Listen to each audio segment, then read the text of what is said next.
Hi everyone, in this video I'm going to show you how you can deactivate users or user access for a particular service.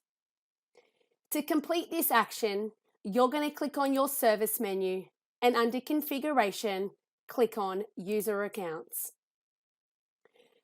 To deactivate a user, you can click on the user account.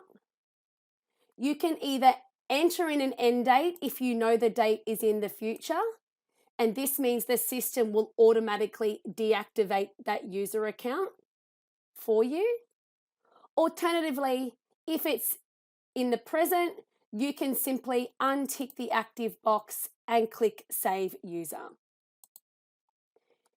If you do wish to reactivate an inactive user account, you can simply just tick Show Inactive Records, scroll to the bottom, and click on the user account you wish to make active again, tick the active box, and click Save User.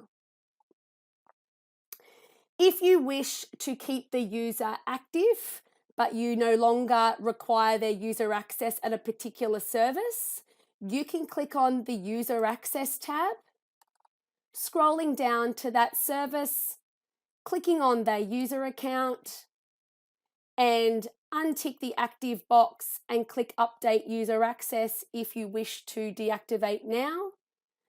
Or again, if you know it's a date in the future, you can enter that end date in and the system will automatically deactivate that user account for you. Just like the users, if you wish to make a user access active again, you can tick Show Inactive Records and you can see the records in grey.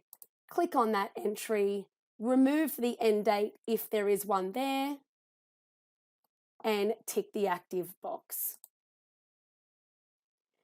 For any further information on how to deactivate users or user access, please do not hesitate to reach out to the Kidsoft Customer Success team. You may also like to look at our additional video tutorials in our YouTube channel for more tips on Kidsoft. Thank you.